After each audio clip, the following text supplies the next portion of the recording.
नमस्कार दोस्तों। सबसे पहले तो मैं आपको सॉरी बोलना चाहूँगा कि इस संडे को मैं आपके लिए कोई भी वीडियो नहीं बना पाया। क्या करूँ, आपने कमेंट बॉक्स में कुछ बताया नहीं और ना ही मुझे समझ में आया कि किस टाइम पे मैं अपनी अगली वीडियो बनाऊँ। तबीयत कुछ ख़राब थी इस हफ्ते, तो मैं बस गेम भी बहुत कम खेल पाया। बस 2-3 टफ क्वेस्ट खेले, उन्हीं को रिकॉर्ड किया, सोचा वही आपके सामने ले आऊँ। एक जो क्वेस्ट आया था 19 अगस्त में, बॉस रश का delta version, summer SmackDown delta, इसमें बॉस सिल्वर सर्फर था। तो चलिए इसी को स्टार्ट करता हूँ।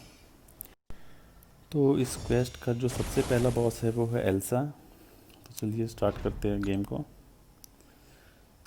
मैं डोमिनो लेके गया हूँ, सच बताऊँ वैसे तो मुझे एल्सा इतनी मुश्किल नहीं लगती, लेकिन जब मैंने फाइट स्टार्ट की तो समझ में ही नहीं आया ये एल्सा बिना हिट मारे कैसे मेरी हेल्थ इतनी कम करती जा रही है।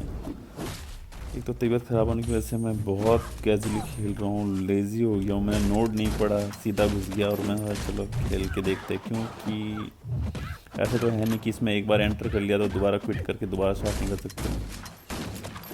मैं नोड बिना पढ़े ही चला गया और जब मैं ऑलमोस्ट केओ होने ही वाला था तब मैंने सोचा कि मैं गलत तरीके से लड़ रहा हूँ। फिर मैंने इसके बाद अब पैरी हैवी से ही खेलना शुरू किया और उससे बहुत ज़्यादा हेल्थ इसकी एल्सा की कम कर दी।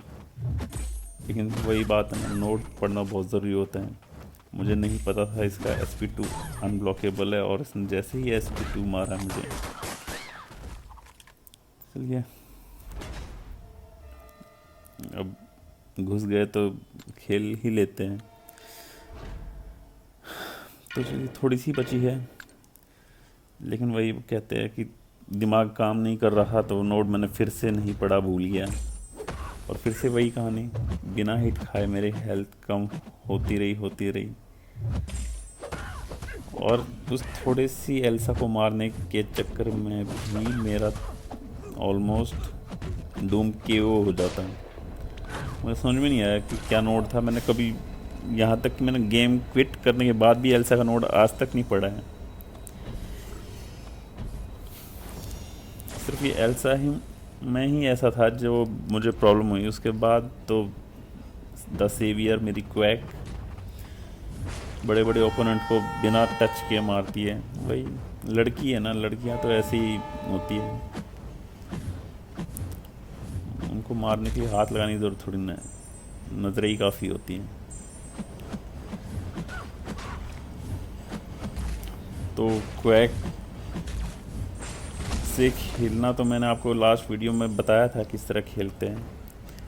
मैं चाहूँगा आप कमेंट बॉक्स में मुझे प्लीज़ नेक्स्ट वीडियो में किस चैम्प पे बनाऊँ वो ज़रूर बताइएगा, क्योंकि आपके बहाने मैं भी कुछ सीख लेता हूँ। क्वैक किसी भी मिस्टिक चैम्पियन को नहीं छोड़ती है, बहुत काम की चीज़ है। आप इससे ज़रूर खेलना सीखिए, आपको पता चल जाएगा क्वैक ऐसे ही नहीं गॉड टायर चैम्प है। चलिए मैन थिंग तो इतना टफ नहीं लगा, अब आगे इसके देखते हैं कौन सा ओपोनेंट आएगा। मैन थिंग तो हो गया। मैं बिल्कुल भी नोट नहीं पढ़ रहा है। नेक्स्ट है गिलोटाइन 2099। इतनी टफ नहीं है, बस इसका जब इनविजिबल हो जाती है तो थोड़ा दूर रहने में ही भलाई है। रेड हल्क से ही खेलता हूँ, क्यों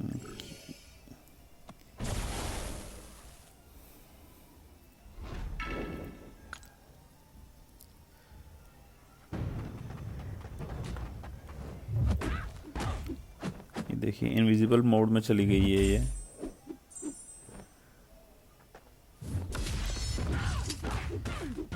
रेड हल्क भी अगर आप डोमिनो के साथ ले जाते हैं तो बहुत अच्छी सिनर्जी है दोनों के बीच में।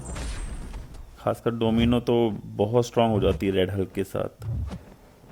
आप बस पैरी करिए और हैवी मारिए, देखिए आप स्किल चैंप को तो सिर्फ 4-5 हिट में ही ख़त्म कर देंगे और रेड हल्क जहाँ तक है, आप 10 चार्जेस जल्दी से बनाइए, उसके बाद तो बहुत अच्छा चैम्प है। चाहे आपका जो ओपोनेंट है वो ब्लॉक भी कर रहा हो तो बहुत डैमेज ले लेते हैं। और ये रीजनरेट भी करता है अगर आप SP2 मारो, लेकिन आप जब तक अपने हीट चार्जेस 10 तक नहीं कर लेते जब तक SP1 ही यूज़ किया करो, ये एडवाइस है मेरी। 10 चार्जेस के बाद आप SP2 यूज़ करो, चाहे ताकि आप बीच बीच में थोड़ा बहुत हेल्थ गेन करते रहें। SP2 यूज़ कर लिया है, चलो अटैक करें फिर से। मैं अब तक बहुत सारे ओपोनेंट्स ऐसे जिनका SP1 नहीं इवेड कर पाता हूँ, पता नहीं प्रॉपर टाइमिंग नहीं होती है, क्या चक्कर है। ये देखिए, मैं इसलिए हमेशा ब्लॉक ही करता हूँ इसका SP1, क्योंकि मैंने जितनी बार इवेड करने की कोशिश की है तो मुझे हिट लगता ही है इसका।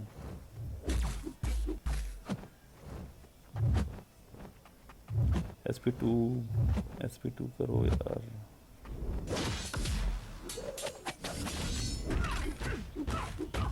गिलोटाइन का SP2 ही इजी है वेट करना। SP1 को तो मैं हमेशा ब्लॉक करता हूँ, तो ये भी हो गई है, इतना टफ नहीं थी। Next opponent mister fantastic. निक से ही एडवांटेज है इसका, क्योंकि अगर हेल्थ लूज़ भी कर देता हूँ सेकंड फेज़ का, मुझे चांस मिलता है इसमें कि दोबारा इसको मार सकूँ।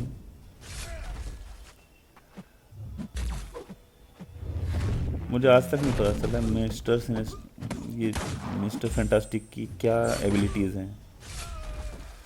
बस इतना पता है जब भी हम कोई स्पेशल यूज़ करते हैं तो अपने ऊपर 1-2 लिखा आ जाता है, लेकिन उसका क्या मतलब है ये शायद मुझे चिराग से पूछना पड़ेगा, वो एक्सपर्ट है। चिराग को तो जानते होगे आप लोग, बहुत अच्छी वीडियोस बनाते हैं वो हिंदी की, कॉन्टेस्ट ऑफ चैंपियंस की।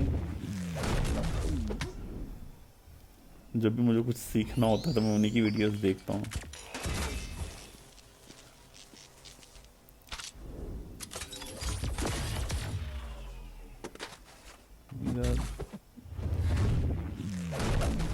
एक्चुअल में क्या है कि जब मुझे कोई चैंप मिलता है तो मैं उसी की एबिलिटीज़ पढ़ता हूँ, समझता हूँ। बाकी 170 चैंप्स है, कितना पढ़ेंगे यार, कितना तो पढ़ाई का सिलेबस नहीं होता जितने इनके 170 चैम्प्स, हर चैम्प्स की इतनी एबिलिटीज़, टफ है। इसलिए मैं सोच रहा था कि अगर आप मुझे कोई चैम्प सजेस्ट कर देते तो मैं उसको इसी बहाने मैं कुछ जान लेता प्लेयर्स को। देखो, खेलना तो सबको आता है, लेकिन जो एबिलिटीज़ हैं उसके अकॉर्डिंग खेलना वो बहुत इम्पोर्टेंट है। तो अगर आप मुझे चैम्प सजेस्ट कर दो तो उसके बारे में कुछ मैं भी सीखूंगा और कुछ आपको भी सिखा दूंगा। प्लीज़ चैम्प्स ज़रूर बताना कमेंट सेक्शन में।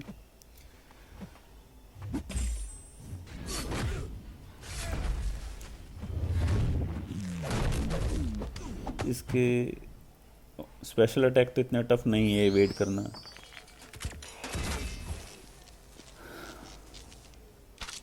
SP2 हाँ, उसमें तो समझ में नहीं आता क्या करता है वो, इसलिए जितना हो सके SP1 पे उसको फोर्स करो कि वो यूज़ करे, और इतना टफ नहीं है। ये ऑलमोस्ट हो ही गया है।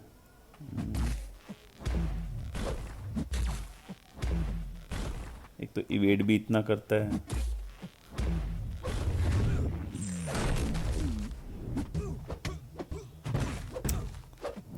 लग रहा था कि मर ही गया, लेकिन देख, चलो कोई नहीं, अब नेक्स्ट की तरफ बढ़ते हैं।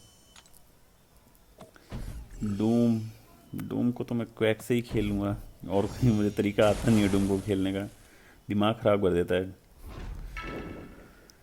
क्वैक से इजी है, बस उसको स्पेशल अटैक मतलब स्पेशल अटैक तब करेगा जब उसको पावर गेन मिलेगा। पावर गेन तभी होगा जब उसको मैं हिट करूँगा या उसके हिट मुझे लगेंगे। तो कोशिश करूँगा उसके हिट ना लगे मुझे।